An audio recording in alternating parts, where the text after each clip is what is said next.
আচ্ছা একটা সত্যি কথা বলো তো, নারী পুরুষকে বিয়ে করে না পুরুষ নারীকে বিয়ে করে? কি সবাই জানি পুরুষ নারীকে বিয়ে করে, কি ঠিক না? এইটাই ভুল, 100% ভুল। পুরুষ বিয়ে করতে যায় গো বেচারার মতো, তবে যেদিন বিয়ে করতে যায় সেদিন আলাদা একটা ভাব থাকে। ছাতি একবারে 56, বাবা। ওই কি বলে, পায়ে একটা নাগড়া জুতো, তারপরে গিলে করা ধুতি পাঞ্জাবি, আর মাথায় একটা কি দেয় বলো না, টোপর। এমন বোকা, তুই তো বিয়ে করতে যাচ্ছিস, ধুতি পাঞ্জাবি পরেছিস, টোপর পরেছিস, সবই ঠিক আছে, টোপরের ওপর থেকে শালা ঝেঁটা কাঠিটা খুলে ফেলে দে। মাথায় ঝেঁটা নিয়ে বিয়ে করতে যাচ্ছে, তার মানে কি ওটা সিম্বল, যেদিন থেকে বিয়ে করলি একটা ঝাঁটা তুলে রাখ। এইবার চলুন, যখন বিয়ে করতে গেল মেয়েদের তো হুলাহুলি পড়ে যে ওরে বর এসে গেছে রে, বর এসে গেছে। বরের তখন একেবারে ছাতি 56।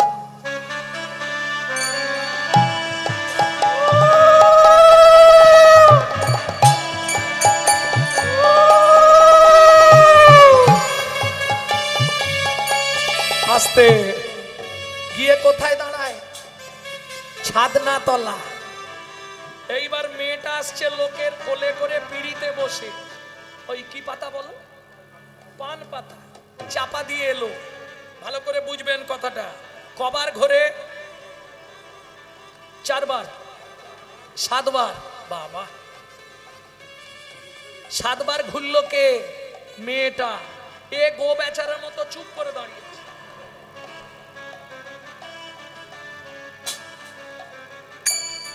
7 বার ঘুরলো কে, মেয়েটা। পান পাতা খুলে প্রথম দেখলো কেটা, মেয়েটা। মালা বদনের সময় আগে মালা দিল কেটা, মেয়েটা। হাত বাঁধার সময় কার হাত আগে দেয়, মেয়েটা। খই পোড়ানোর সময় কে আগে আগে যায়, মেয়েটা। তাহলে বিয়ে করলো কেটা? যুক্তিতে হাঁটতে হবে, সবই যদি মেয়েটা, তাহলে বিয়ে করলো কেটা? আমার প্রশ্ন কিন্তু ওটা নয়, প্রশ্ন হচ্ছে 3 বার ঘুরলে হতো নি, 7 বারই ঘুরতে হবে? এক্ষুনি মায়েরা বলবে, বাবা তুমি জানো না 7 পাকে বাঁধা, কি তাই তো? এইবার আমার জিজ্ঞাসা, 7টা পাক কি? তা তো জানিনি। যে ঘুরাচ্ছিল সেও 3 বার ঘুরলে হবে না, 5 বার ঘুরলে হবে না, 7 বারই ঘুরতে হবে কেন? আরে হালকা মেয়ে হলে তবু ঠিক আছে, যেগুলো ভারী যারা ঘোরায় তারা বুঝতে পারে।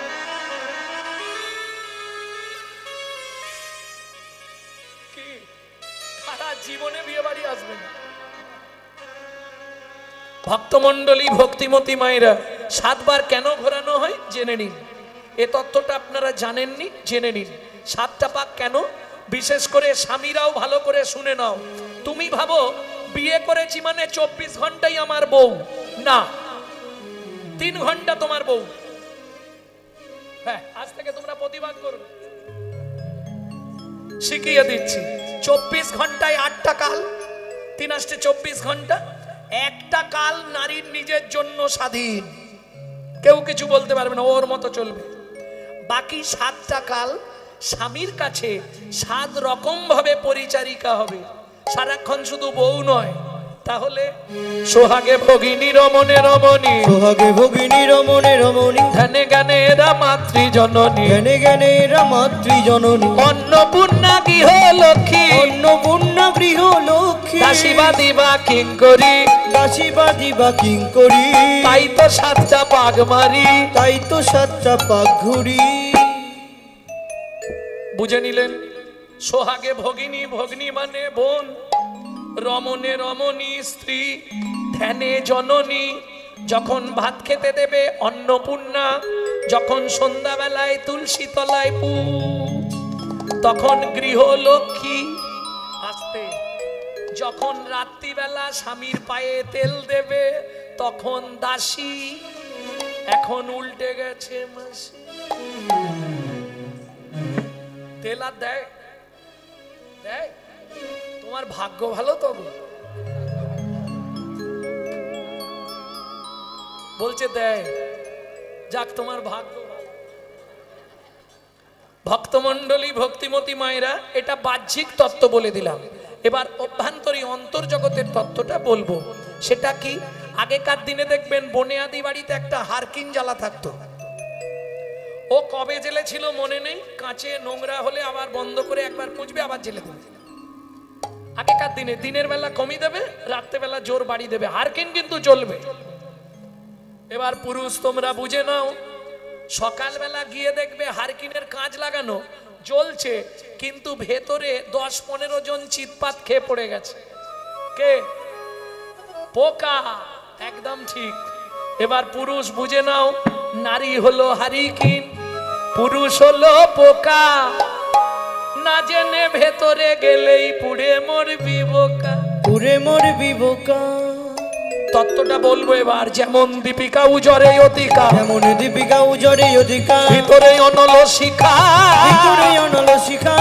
পতঙ্গ দেখিয়া ঘুরিয়া পড়ায় পুড়িয়া মরয় পাখা, পতঙ্গ দেখিয়া ঘুরিয়া পড়য় পুরিয়া মরয় পাখা। নারীর চরিত্র অতিশে কঠিন, নারীর চরিত্র অতিশে কঠিন, কে বুঝিবে বলো তা, কে বুঝিবে বলো তা। বুঝিতে অবধি নারী লেগে বিধি, 7 দিনে গড়িল যায়।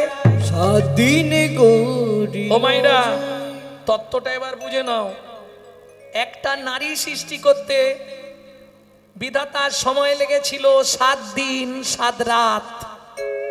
একটা পুরুষ সৃষ্টি করতে বিধাতার সময় লেগেছিল 1 দিন 1 রাত। বুঝে নিলে? 7-এর তত্ত্বে নারী সৃষ্টি, তাই তো 7 পাক দিতে হয়। ব্রহ্মা যতবার তৈরি করছে ও ভেঙে পড়ে যাচ্ছে, ব্রহ্মা তখন 7-এর তত্ত্ব আশ্রয় করলেন। 7-এ কি ছিল? 7 সমুদ্র থেকে 7টা কলসি জল আনলেন, একটা নারীর ভেতর দিলেন, তবে নারী সৃষ্টি হলেন। বুঝে নিলেন? তাহলে একটা নারীর মধ্যে ক কলসি আছে? 7-এর তত্ত্বে নারী সৃষ্টি, তাই তো 7 পাক দিতে হয়। তাই তো বিয়ের বাসরে নারীর কাঁখে ভর্তি কলসি দেওয়া হয়, ভর্তি কলসি দেওয়া হয়। বুঝে নিলেন? এবার পুরুষ সচেতন হয়ে যাও, ক কলসি আছে? যে কোনো কেসে নারী যখনই হেরে যাবে, ওদের একটাই অস্ত্র, ওরা জল ঢালতে শুরু করবে। আমি বুঝতে পেরেছি তুই কেন এমন করছিস। হ্যাঁ, যে কোনো কেসে যখনই নারী হেরে যাবে, ও জল ঢেলে জিতবে সব সময়।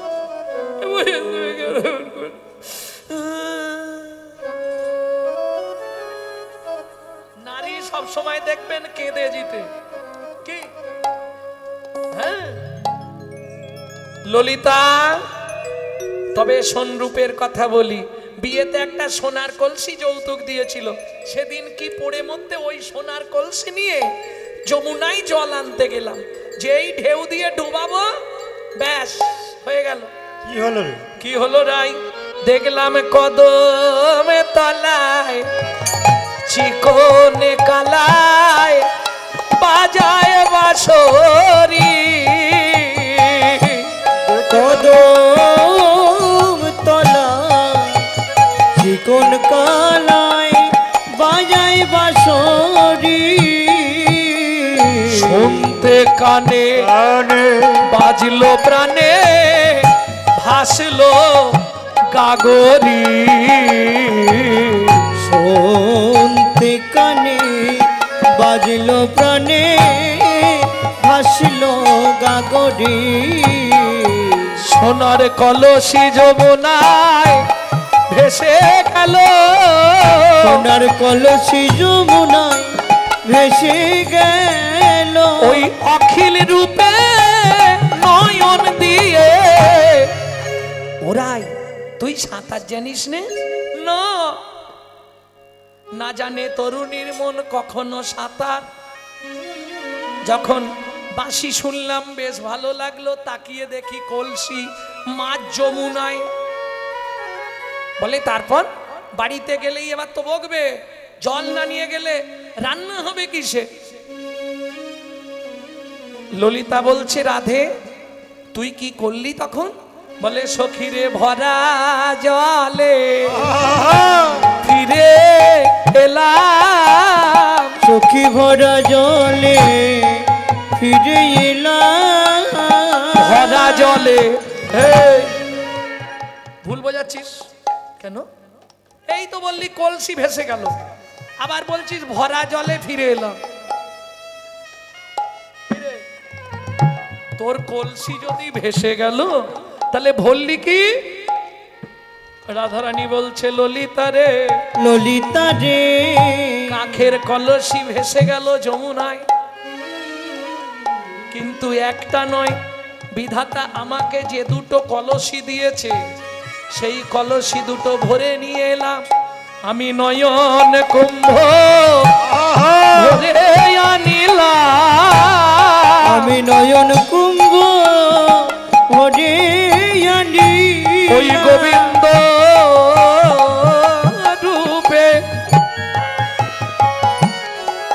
একবার নয়ন দিয়ে সখীরে আমাতে আমি নাই রে, গোবিন্দ রূপে হরি হরি হরি আমি নাই রে, গোবিন্দ রূপে নয়ন দিয়ে নয়ন কুম্ভ ভরে এলাম। এইবার কি দেখেছি তোদের কাছে বলবো। গান একটা কি গাইবো নাকি না থাকবে? পালিয়ে যাবে না তো যে কটা আছে?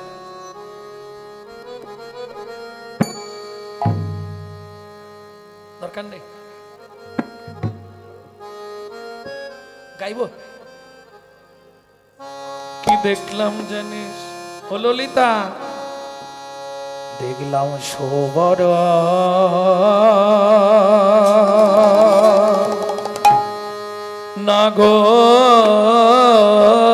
নাগর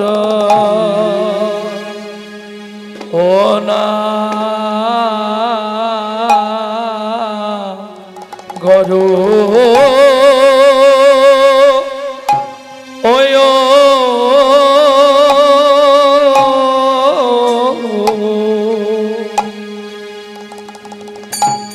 ওরে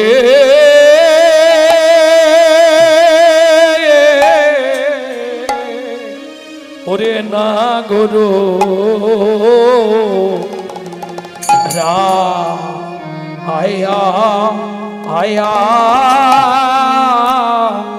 আজ রে এ এ এ রে আহারে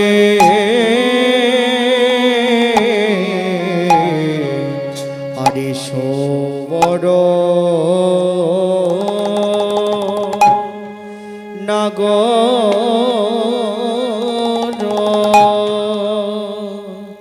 ও না গর অয়া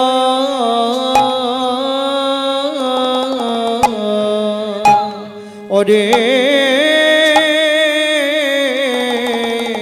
সবর নাগর রা আয়া আয়া আজ রে এ এ এ রে ওরে তপন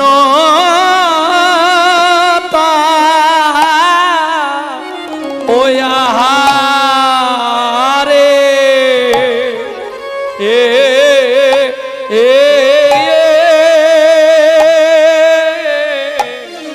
ওরে ওরে তপন না অয় অয় অয়া আ তো আটে শ্যামে নাগর নাগরে জেদা রায়ে ছিল ও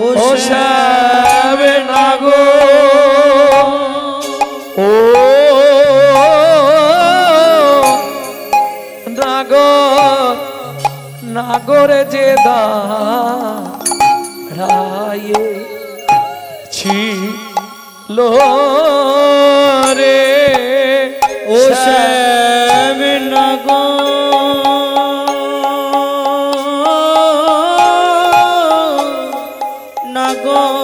নাগর যে দাঁড়ায়ে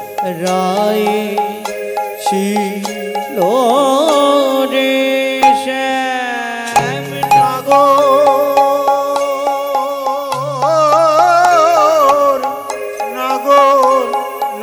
যে দাঁড়ায়ে ছিল রে শ্যাম নাগর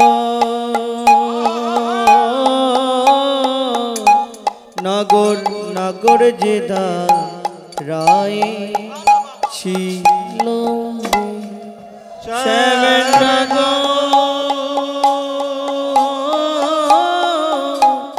নাগর নাগর যে দাঁড়ায়ে ছিল রে ও শ্যাম নাগর নাগর যে দাঁড়ায়ে ছিল রে ও শ্যাম নাগর নাগর যে দাঁড়ায়ে ছিল রে ও শ্যাম নাগর নাগর যে দাঁড়ায়ে ছিল রে ও শ্যাম নাগর নাগর যে দাঁড়ায়ে ছিল রে শ্যাম নাগর আরে কোটা লব হয়ে গেছে দিকে দাঁড়ায়ে ছিল রে শ্যাম নাগর নাগর যে দাঁড়ায়ে ছিল রে শ্যাম নাগর যে দাঁড়ায়ে ছিল রে শ্যাম নাগর যে দাঁড়ায়ে ছিল রে শ্যাম নাগর যে দাঁড়ায়ে ছিল রে শ্যাম ও রে নাগরে নাগরে যে দাঁড়ায়ে ছিল রে শ্যাম নাগর যে দাঁড়ায়ে ছিল রে আরে সোবর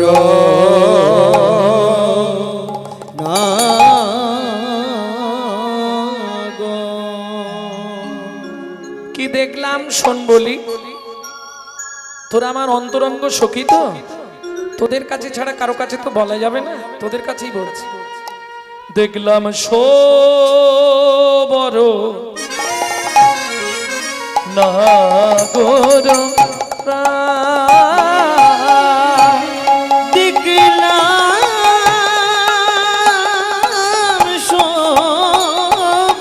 নিতাই গৌর হরি হরি হরি হরি বল। নাগর কোথায়? তপন তনয়া তটে নি বহিনী কটে তপন তনয়া তটে নিবহিনী কটে তপন তনয়া তটে নি বহিনী কটে তপন তনয়া তটে নিবহিনী কটে দাঁড়িয়েছিল কেমন করে জানিস? হিলন হিলন নটবরসা দেখলাম লন নটবর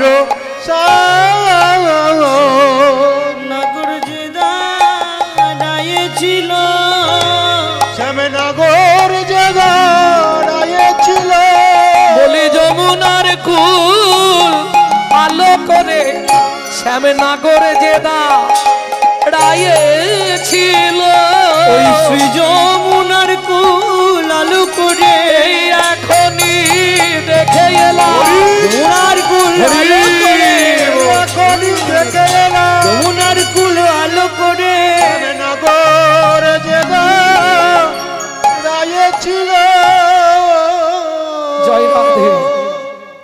ও মাইরা, এইবার ভাষাগুলো একটু কঠিন, তো একটু মন দিয়ে শুনতে হবে, নালে বুঝতে পারবেন না। সোবার নাগর রাজ, আমি যাকে দেখলাম সে নাগরদের রাজা। পৃথিবীতে যত নাগর দেখেছি, মানে যত পুরুষ দেখেছি, তার মধ্যে তাকে দেখে মনে হলো সর্বশ্রেষ্ঠ পুরুষ। সোবার নাগর রাজ। কোথায় দেখলি রাই? তপন তনয়া তটে। তপন মানে দিনে ওঠে, দিনে সূর্য সূর্য। তনয়া মানে কন্যা, তটে মানে তীরে। তাহলে সূর্যের মেয়ের নাম কি? যমুনা। সূর্যের এক ছেলে এক মেয়ে, যম আর যমুনা। সূর্যকন্যা যমুনার তীরে, তপন তনয়া তটে। নিপহি নিকটে, নিপহি মানে কদম গাছ, নিকটে মানে গোড়ায় দাঁড়িয়েছিল। কিরকম? হিলানা হিলানা নটবর সাজ, শ্রেষ্ঠ নর্তকের বেশে। ও মাইরা, যিনি পৃথিবীতে প্রথম নৃত্য সৃষ্টি করেছিলেন তাকে বলা হয় নটরাজ। সেটাও আপনাদের জীবনধন্য, আপনাদের এখানেই ধাম আছে। হ্যাঁ, বক্রেশ্বর ধাম। শিব, দেবাদিদেব, মহেশ্বর পৃথিবীতে সর্বপ্রথম নৃত্য এনেছিলেন, যার জন্য দেখবেন ছেলে মেয়েদের জ্যামিতি বক্সের ওপরে আগেকার দিনে একটা ছবি থাকতো শিবের নটরাজ মূর্তি।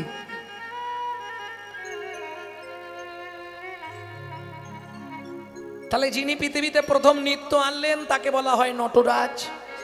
যিনি পৃথিবীতে সবার থেকে ভালো নাচতে পারেন তিনি হলেন নটবর। যিনি নিজে নাচুক আর না নাচুক সারা জগৎকে নাচাতে পারে তিনি হলেন নটরায়, আমার চৈতন্য মহাপ্রভু। এটা কোন পদে পাবেন? কুঞ্জবিলাসের পদে। অলসে অবশ্য অঙ্গ গোরা নটরায়, কি কহব সেনা শোভা কহনি না যায়। তাহলে বুঝে নেওয়া গেল সোবর নাগর রাজ। এইটুকু শুনলাম। তপন তনয়া তটে, নিপহি নিকটে, হিলান নটবর সাজ। এইবার একটা করে দেখবো আর বলবো। কি দেখলি রাই? বল। আহা, যা দেখেছি বলছি, তোরা বুঝবি তো?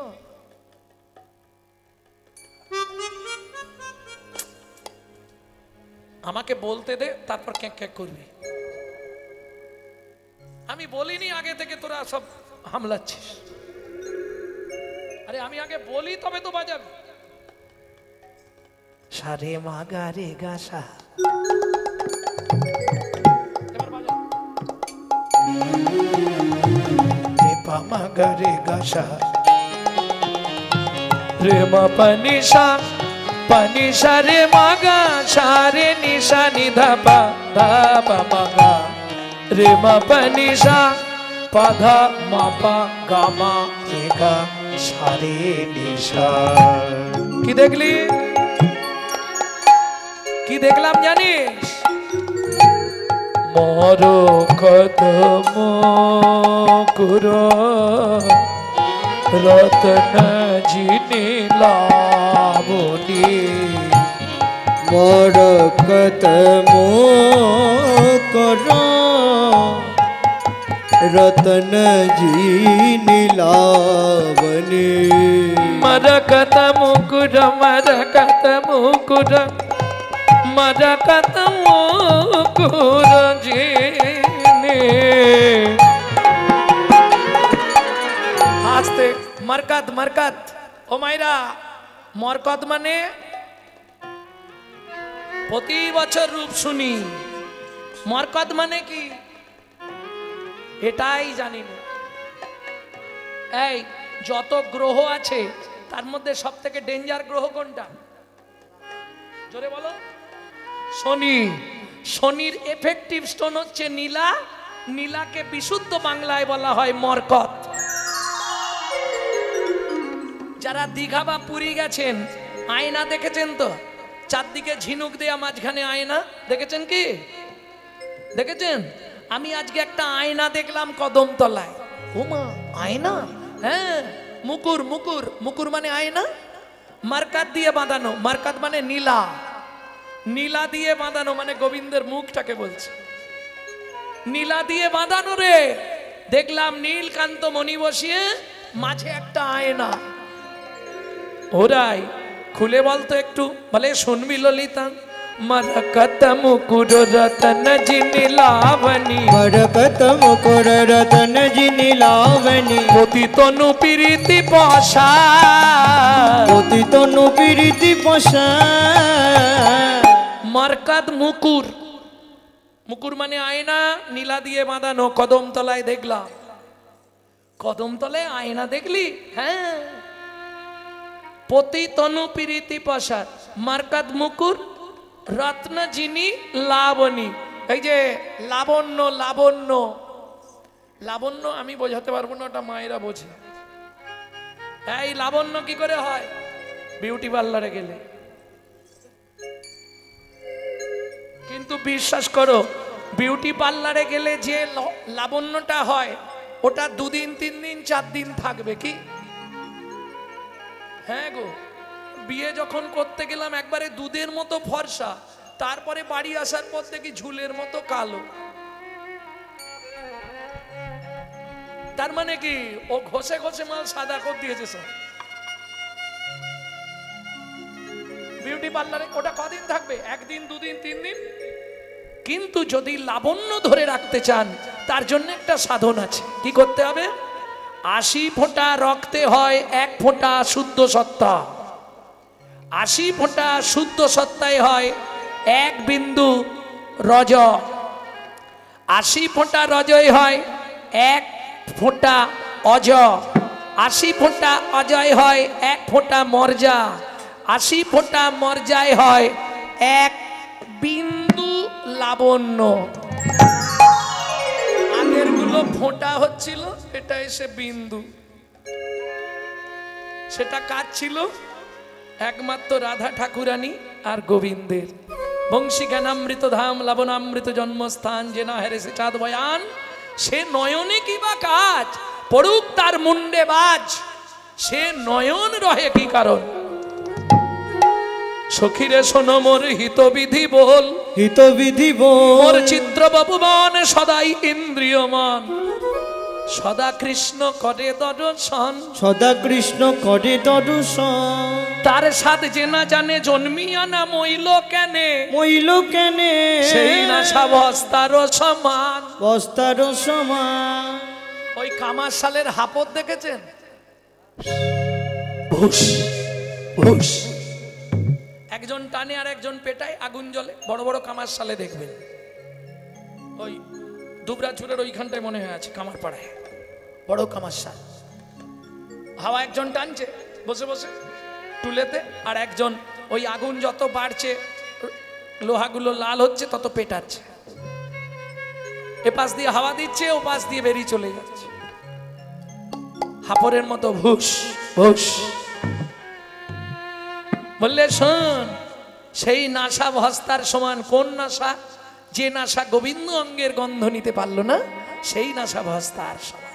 কানা করি ছিদ্র সম জানিও সেই শ্রবণ, যে শ্রবণ দিয়ে, যে শ্রবণ দিয়ে গোবিন্দ লীলামৃত লীলামৃত আস্বাদন হয় না, গোবিন্দ লীলামৃত আস্বাদন হয় না, সেই কর্ণ হলো কানাকড়ির ছিদ্র। কানাকড়ি মানে বোঝেন?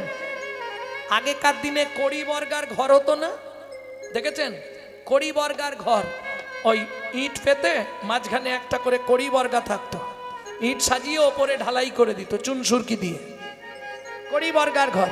আর ওই কড়ির পাশ দিয়ে একটা করে ছিদ্র থাকতো, ঠিক এদিকেও যেখানে থাকবে ওদিকেও সেখানে থাকবে, সোজা। এখন যেটাকে বলা হয় ভেন্টিলেশন, বুঝে নেওয়া গেল ভেন্টিলেটর। বললে যে কানে গোবিন্দ কথামৃত নেয় না ওই এ পাশ দিয়ে ফোং। আরো ভালো বুঝবেন, আপনাদের কাঠের উনুন নেই? কাঠের উনুন নেই বাড়িতে? এখন সব গ্যাস এসে গেছে নাকি? আর গ্যাস খেয়ে সব গ্যাসেই ভরা হয়ে গেছে। হ্যাঁ, আগেকার দিনে কাঠের উনুন ছিল না, নিবি গেলে কি করতো, একটা চোঙ থাকতো, চোঙা চোঙা, এ পাশ দিয়ে ফুঁক মারতো, ও পাশ দিয়ে বেরিয়ে যেত। বললে ওর কানটা ওই রকম চোঙা কান, এ পাশ দিয়ে ফুঁক যাচ্ছে, ও পাশ দিয়ে বেরিয়ে যাচ্ছে, কিছুই হবে না। বুঝে নিয়ে গেল মার্কাত মুকুর রত্ন যিনি লাবণী। এবার যেটা শুনবো, পতিতনু প্রীতি পাশা, পতিতনু প্রীতি পাশা। দোকানদার যেমন দোকানে মাল সাজায় কিসের জন্য? বিক্রির জন্য। খদ্দের আসবে বলে। কি, আমি কদমতলায় দেখলাম এক দোকানদার পসরা সাজাইয়ে দাঁড়াইয়েছিল, পসরা সাজাইয়ে দাঁড়াইয়েছিল। ওরাই, তুই কি দেখে বললি? বলে কি দেখে বলবো নি বল, তার হাসি ভালো, তার বাঁশি ভালো, তাই তাই তো তারে বাঁশি ভালো। হাসি ভালো তার বাঁশি ভালো, তাই তো তারে বাঁশি ভালো।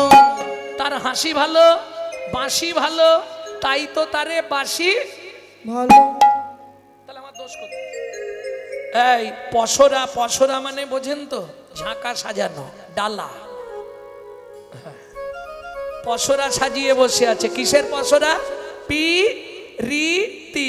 আস্তে, এর তিনটে নাম আছে, শর্ট নেম প্রেম, মিডিল নেম প্রীতি, আর সব থেকে বড় নাম হচ্ছে ভালোবাসা। প্রেম কাকে বলে? বলছে 33 কোটি দেবদেবী আছে, এখন থেকে শুরু করো, আমাকে 100টা দেবদেবীর নাম লিখে দাও,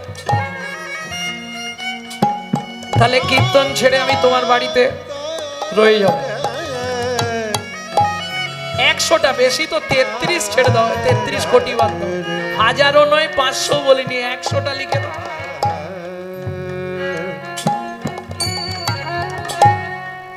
এই ভুলটা কিন্তু হয়েই আসছে বরাবর।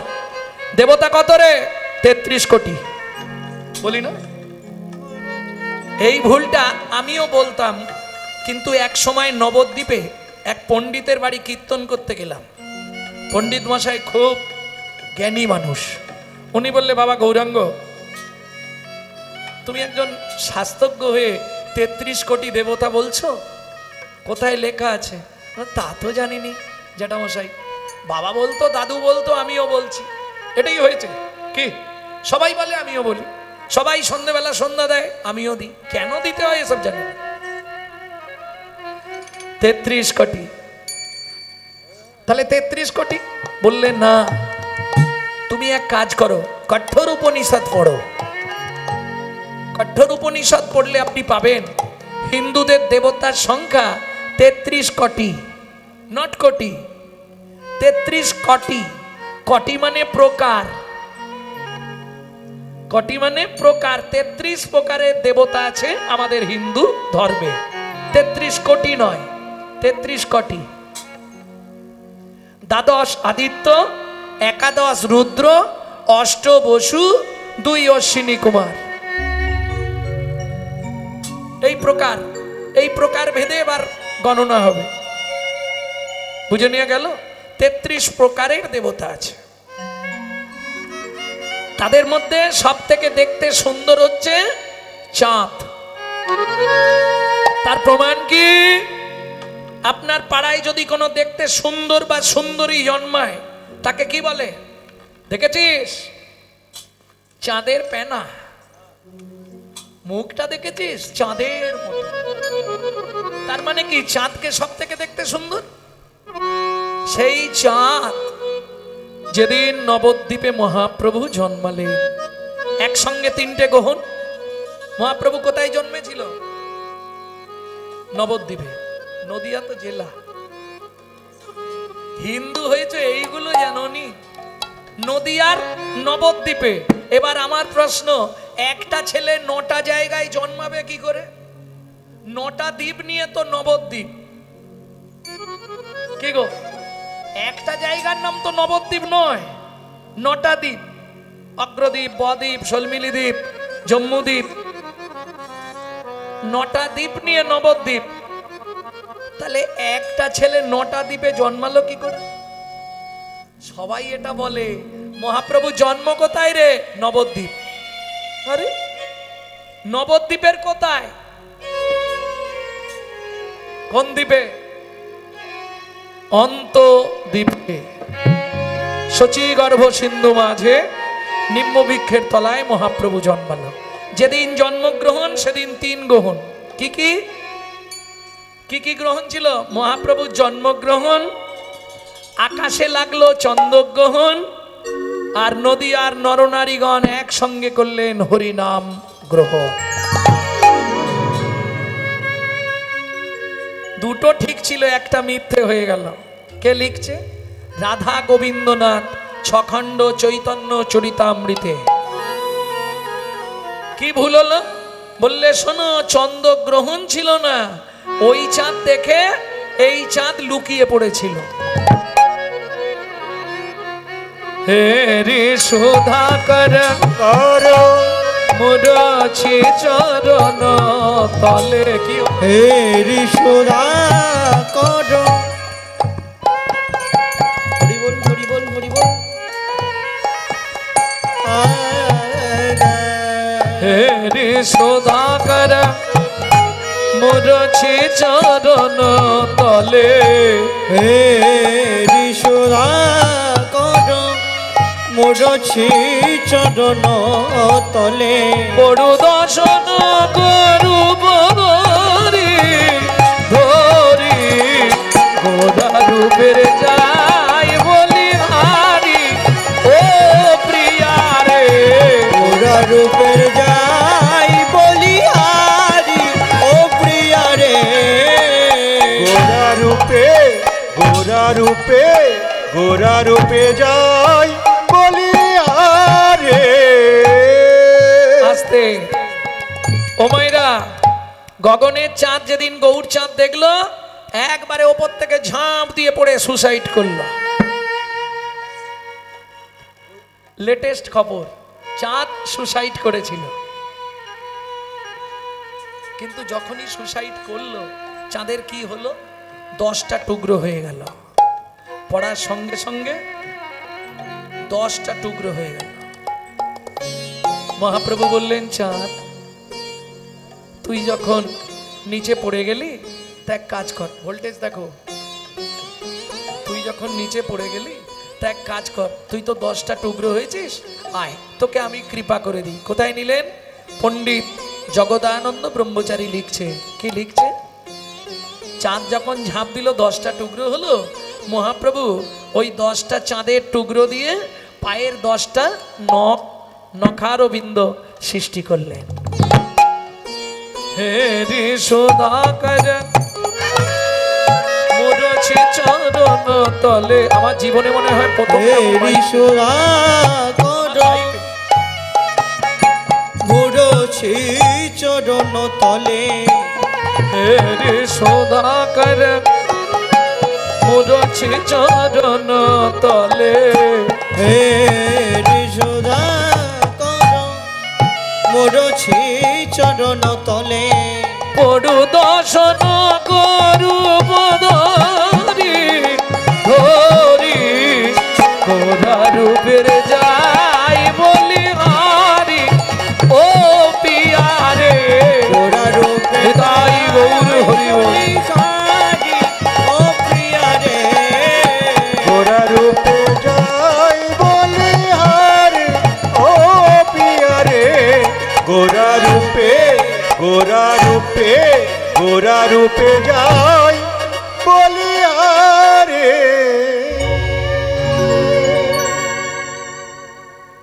কাঞ্চনা, আবার তো হেরে গেলি। কিরে, চাঁদের সঙ্গে তুলনা করবি? শোন, চাঁদ রাত্রে উদয় হয়, আর আমার গৌর চাঁদ দিবারাত্র সর্বকালে সমুদয়। শোন, আর একটা তত্ত্ব বলি আপনাদের।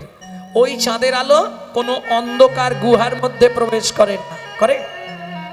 আপনি পূর্ণিমা রাতে হাতটা মুঠো করে এইভাবে ধরবেন, দেখবেন ভেতর অন্ধকার, চাঁদের আলো যাচ্ছে না। কিন্তু আমার গৌর চাঁদের আলো মানব চিত্ত গুহার মধ্যে প্রবেশ করে। তাই গৌর হরিব। শুধু তাই নয় রে, যে সমস্ত ভাগ্যবান ভাগ্যবতীর ভাগ্যাকাশে একবার উদয় হয়, জানিস কাঞ্চনা কি হয়?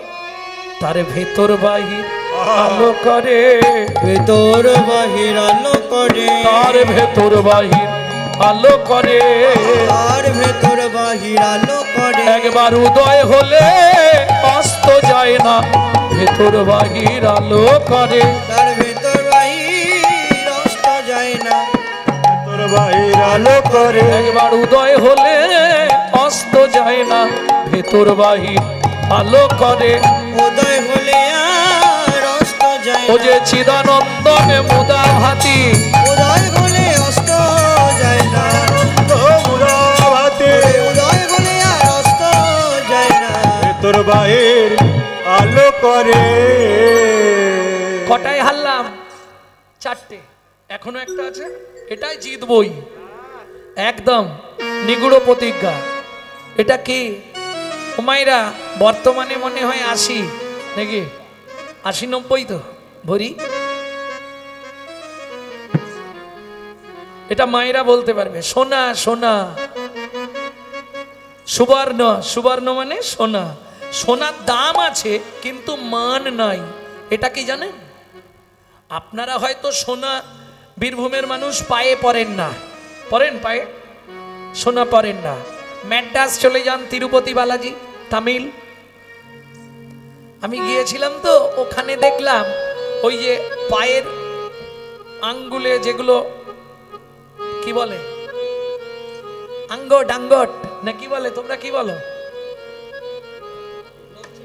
ওখানেও তাই বলে, নখ চুটকি। আমাদের কলকাতায় বলে আঙ্গুটি, ওগুলো সোনার। এই চওড়া চওড়া সোনার নপুর পরে আছে মেয়েরা। তাহলে সোনার দাম আছে কিন্তু মান নাই। যার বাপের পয়সা আছে সে সোনা পায়েও করতে পারে। কি ও নাগরী, ও নাগরী, সোনার দাম আছে বটে, মান নাই। আরেকটা বলি, সোনা পড়লে অহংকার হয়। যদি বিশ্বাস না হয়, আপনি হঠাৎ করে 4-5 ভরি সোনা পরে ফেলবেন, বুঝলে? ও মাইরা, 4-5 ভরি সোনা পড়বে, আধ ঘন্টা পর থেকে তোমার চলাফেরার ভাবগতি বদলে যাবে।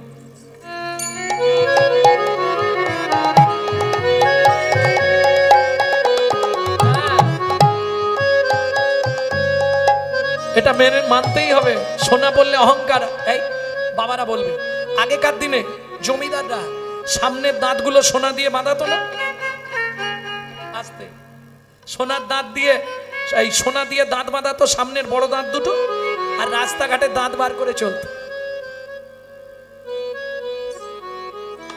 হ্যাঁ, বাজার মানে দাঁতটা যে লাগিয়েছি দেখাতে হবে না লোককে, ও তো দাঁত বার করেই থাকবে।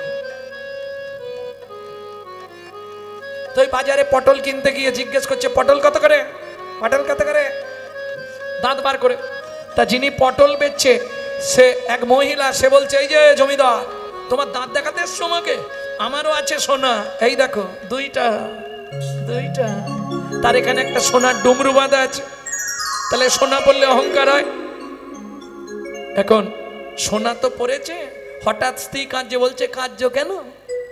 আমার বাবা মারা গেছে। ও তো দাঁত বার করে আছে, তাতে কি হয়েছে?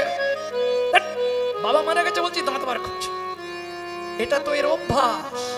তাহলে সোনা পড়লে অহংকার জন্মায়। কিন্তু কেউ যদি গৌর চরণ, গুরু চরণ আশ্রয় করে, গৌর সোনার গয়না তৈরি করে সর্বাঙ্গে ধারণ করে, তার জন্ম জন্মান্তরের অহংকার অভিমান দূরীভূত হয়ে যায়। তাই গৌর হরিব। গৌর বরণ করি যত, রাখব হিয়ার মাঝে, গৌরঙ্গে ভূষণ করব যেমন সাজে। আমি গৌর বড় করি যত রাখবো হিয়ার মাঝে,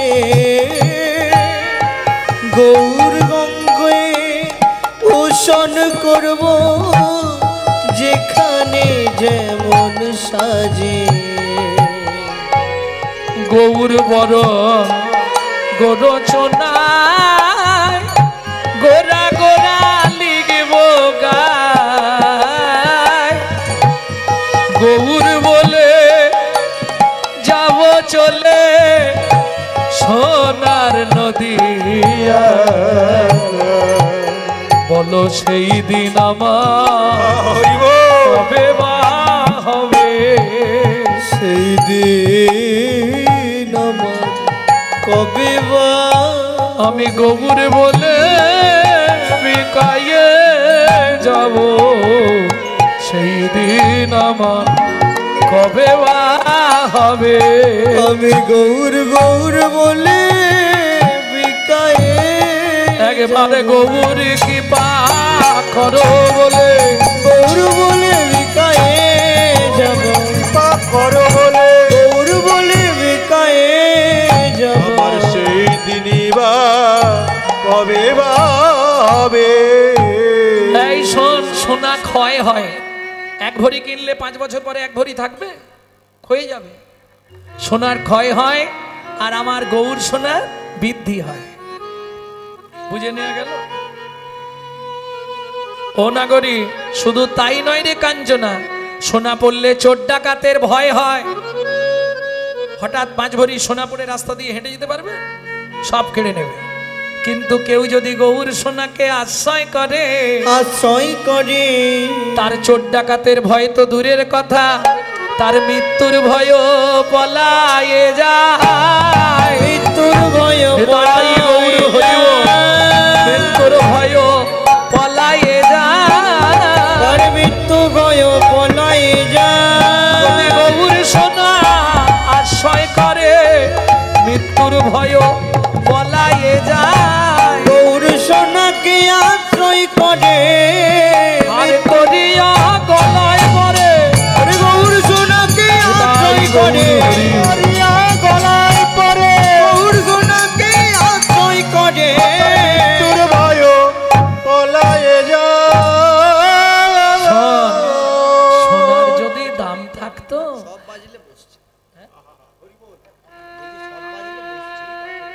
সব ঠিক আছে, হাই-ফাই ব্যাপার। ও কাঞ্চনা, সোনার যদি বাজারে দাম থাকতো, তাহলে সোনা কি করেছিল জানিস? কি স্যাঁকড়ার কাছে গিয়ে বললে, স্যাঁকড়া আমার মুখটা পুড়িয়ে দাও। কেন? আমার থেকে 1000 গুণ সুন্দর সোনাকে আমি দেখে এলাম নবদ্বীপের অন্তদ্বীপে। সুবরণ বারণ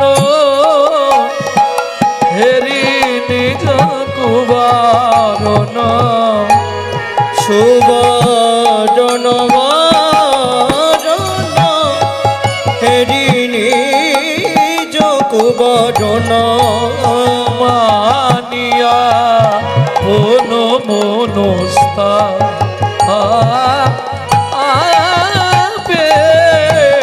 মানিয়া মন মনস আপে। এই স্যাঁকড়া, আমার মুখ পুড়িয়ে দিতে বলছি না, আমি পারবো না।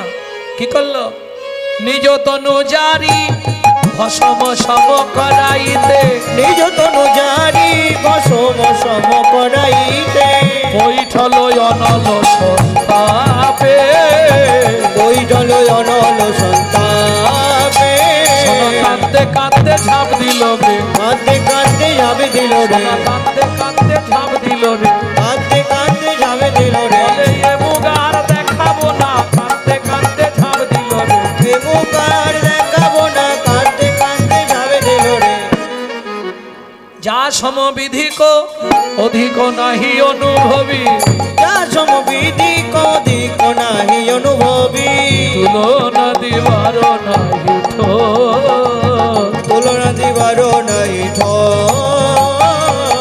জগদানন্দ প্রভু প্রভু কো তুলনা প্রভু জগদানন্দ প্রভু বহু কো তুলনা প্রভু নিরুপম গৌর কিশোর গৌতম গৌর কিশোর।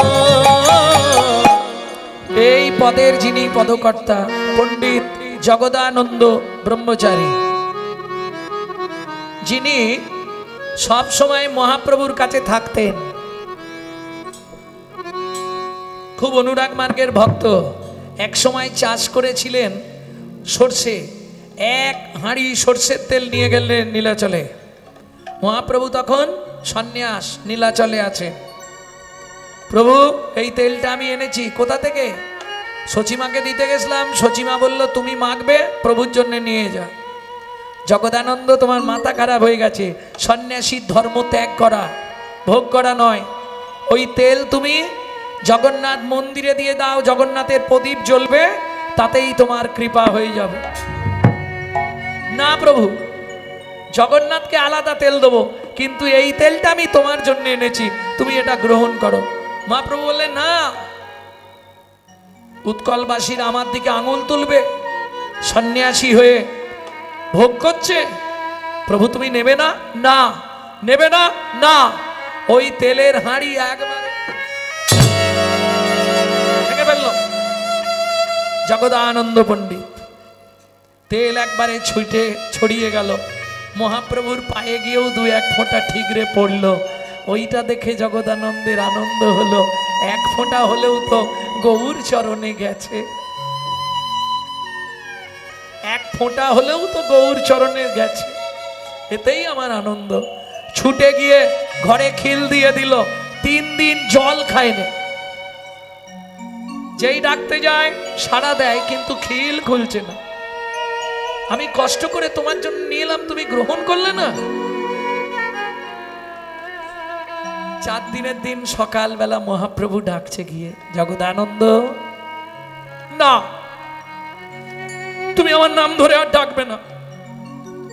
জগদানন্দ তুমি একটু বোঝো, আমি ত্যাগী সন্ন্যাসী, জগতে লোক খারাপ বলবে, সে না হয় হলো একটু, একবারের জন্য তো একটু নিতে পারতে না।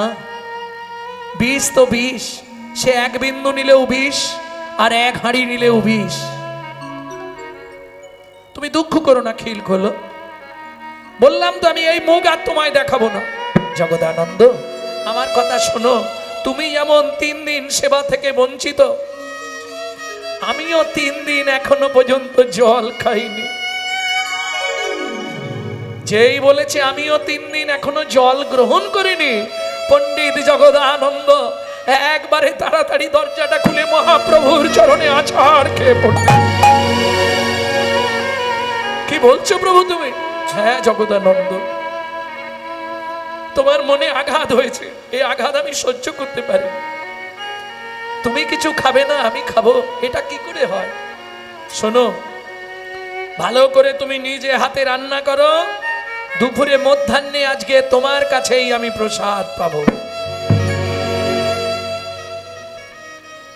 মহাপ্রভুকে প্রসাদ পাওয়ালো, তারপরে সেই প্রসাদ জগদানন্দ পেল, তবে জগদানন্দের রাগ শেষ হলো।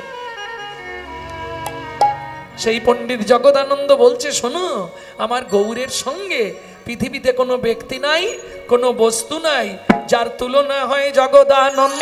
দাঁড়া, অর্ধেকটা চোখ দিয়ে দেখেছি, তাহলে ভুল হতে পারে, একটু মানিয়ে নেবেন, আগেই বলে দিলাম। কিন্তু আগে আমি হাত জোড়ো করে নিচ্ছি, অর্ধেকটা চোখ দিয়ে যা দেখেছি তাই বলবো, ভুল হলেও হতে পারে, মানিয়ে নেবেন। কেন কেন বললাম ললিতা শোন, যে দেখে সে বলে না, যে বলে সে দেখে না, যে দেখে সে বলে না, যে বলে সে দেখে না। এই দেখেছে কে? চোখ। চোখ বলতে পারে? চোখ দেখতে পারে কিন্তু বলতে পারে না। তাহলে চোখ দেখেছে, মুখ বলছে, একের দেখা আর একজনের বলা। দেখেছে শেফালির মা, বলছে মনুর মা, তাহলে আলাদা হবে না? একটু এদিক ওদিক হতে পারে, তোরা একটু মিলিয়ে নিবি। কি দেখলি রাই? এইবার বলবো, শোন, আমি তো রাজার মেয়ে, বাবা আমাকে বিয়েতে আসতে।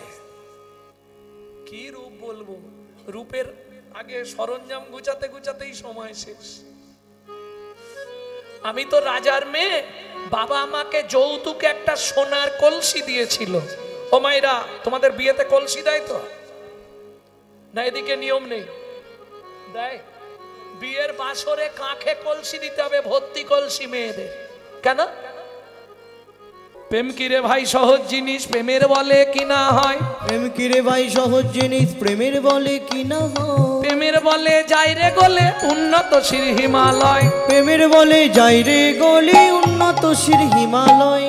পাষাণ গলে প্রেম পরশে শীতল মরুর স্নিগ্ধ রসে।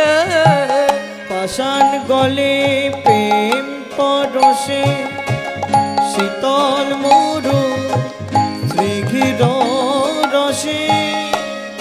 আস্তে আস্তে আস্তে আস্তে। প্রেম কিনেছিস জীবনে? তো কি করলি জীবনে? আপনারা প্রেম কিনেছেন কোনোদিনও? প্রেম কোথায় বিক্রি হয়? বাজারে। কাছাকাছি বাজার নেই? বাজারে চলে যাবেন, মনোহরি দোকানে গিয়ে বলবেন 5 কিলো প্রেম দিন, আমার নাম বলবেন না। খুচরো হলে এখানে পেয়ে যাবেন, পাইকারি অনেক দূরে যেতে হবে। আরে প্রেম বাজারে বিক্রি হয়, হাসো আর যাই করো। হয়তো তোমাদের এই বাজারে পাওয়া যায় না, তাঁতিপাড়ার বাজারে পাওয়া যায় না, কিন্তু প্রেম বাজারে বিক্রি হয়। কোন বাজারে? তোর হৃদয় খানি সাজারে সাজারে প্রেম পাওয়া যায় সাধুর বাজারে। তোর হৃদয় খানি সাজারে প্রেম পাওয়া যায় সাধুর বাজারে। এই প্রেম কোন বাজারে পাওয়া যায়? সাধুর বাজারে। প্রেমের লাগি মহাদেব হয়ে গেল যোগী। প্রেমের লাগি মহাদেব হয়ে গেল যোগী।